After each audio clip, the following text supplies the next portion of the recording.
Okay guys, welcome back. The Black Belt Memory Course. I want to give you some tips here now if you're a business professional. If you're any type of career, whether it be sales or a business executive or any type of business a field, an adult professional could use. The first thing is stress is one of the worst enemies to your memory. If you are stressed out, it's going to be killing your memory. Think about at a time in your life when you were really stressed, whether it was because of huge bills or of a loss of some type of relationship. Just think about the stress in your life at that time and how absent-minded and forgetful you were. Stress is going to kill your memory. There are things you can do to avoid stress, and some of those things are getting the proper amount of sleep, 6 to 8 hours of sleep a night. I know that may sound tough to do, especially when you have so much to do. But Dr. James Moss, who wrote a book called Sleep for Success, I spoke at a conference in Denver, Colorado. I asked who's the speaker after me. They said Dr. James Moss. He's going to be talking for 90 minutes on sleep. He's the #1 authority on sleep in the United States. And I thought, oh my gosh, how boring is this speech going to be? A guy talking about sleep for 90 minutes? It's good. I'll catch up on my sleep. I was blown away by this guy's speech. It was so funny and entertaining and interactive. It was 90 minutes and I was laughing and learning. He had a great speech on how sleep affects your brain and your memory, among other things. And he said, if you are performing highly right now and you're getting 5 or 6 hours of sleep, he said, you're still underperforming what you would be doing if you get 6 or 8 hours of sleep. So if you're a high achiever and you're getting 5 hours of sleep, get 8 and your achievement level will go up. An Olympic athlete approached him and said, I want you to be one of my coaches and advisors for training for the Olympics. First thing he did was say, he said, tell me about your routine. And she said, well, I do this, I do this, I do this. And then I get up at 4:30 a.m. and then I'm out on the ice skating and practicing by 4:45 or 5. He said, well, the first thing you need to do is you need to sleep in and sleep later, get a full 8 hours of sleep, and don't start training so early in the day. And she said, well, I can't do that.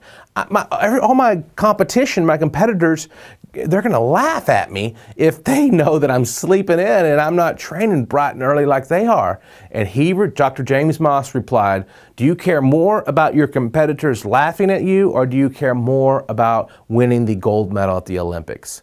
Obviously, she wanted the gold medal at the Olympics. She did what he said, and that among many other factors, no doubt, but that was one of the factors, and she became an Olympic gold medalist. Sleep is important to your memory. Dr. James Moss says the first 6 hours of sleep are crucial, but 6, 7, and 8, the last 2 hours of sleep every night, you enter that REM sleep. And in that REM sleep, you replay what you learned the day before, which helps your memory. Sleep helps your memory. It helps you stay relaxed. It reduces stress. Good nutrition and exercise, spinach, blueberries, omega-3, drinking plenty of water, go for runs and go for walks. All those things help reduce and manage your stress. And just realize if you can't control it, do your best not to stress out over it. I know how hard that is to do, but it is going to make an impact on your memory. Number 2, let's deal with the files now, the filing system. The core of this filing system is your house files, your body files, and your room files. This is what I want you to do. As a business professional, I want you to pick files in your office. So maybe you've got 5, 6, 7. If you've got a huge office, pick 10, 20 different rooms in your office and different items in each room. Maybe pick 5 or 10 in each room. Always do 5 or 10 in a room.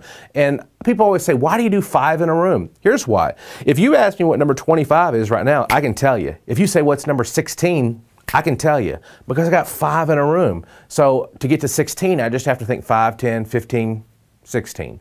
If you do 7 in one room, 8 in one room, 9 in the next room, and then you want to learn the numbers, it just takes a lot longer. So that's why it's a good idea to do 5 or 10 in a room. It helps you learn the numbers faster. If you do 10 in a room, always do a landmark in the middle of the room where the 5th one is. That way you know it's still easier for you to learn the numbers. So what I'm suggesting you do is pick files all throughout your office. Next, let's say you're memorizing product knowledge. Let's say you have 8 products that you need to memorize. And with each one of those products, you have 5 key points. Let's say you sell copy machines, okay? You're a copier salesman and you got 8 different models of copiers that you sell. And you need to know 5 distinctive features of each copier. It's very easy to group it by room. Take the 5 key features of copier number 1, maybe how many pages a minute, maybe it prints 20 pages a minute. Well, your picture for 20 is a shotgun.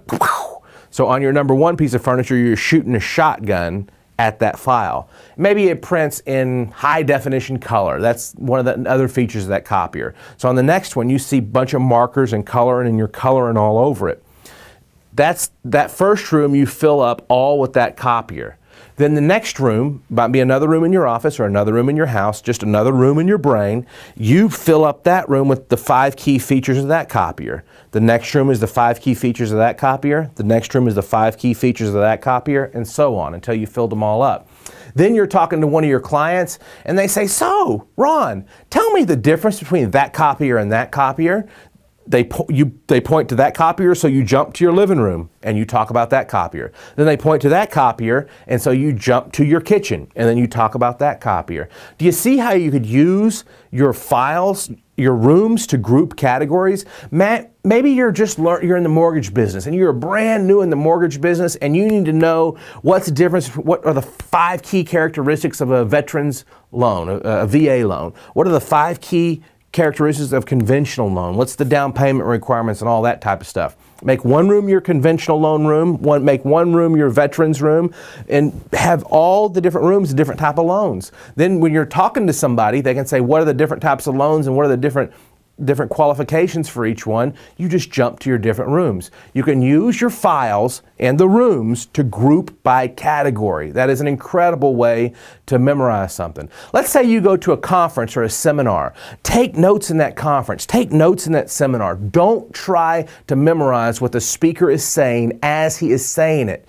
Take notes. And you may say, "Ron, isn't that counter to what you're saying? You're a memory guy." No, it's not counter to what I'm saying, because you need to have your notes first of all. Why? Because it organizes it on paper. Once it's organized on paper, then you should be able to take the key points, turn them into pictures, and put them around your house. Then the next day you're driving to your meetings, you're on an airplane, you're in a car, and you're reviewing what you learned at that seminar because you're reviewing your house files. It's a great way to learn. So as a business professional, so far we have walked through how to give your speeches without notes. Whether you want to give a sales presentation or a speech in your company, put it on your house files.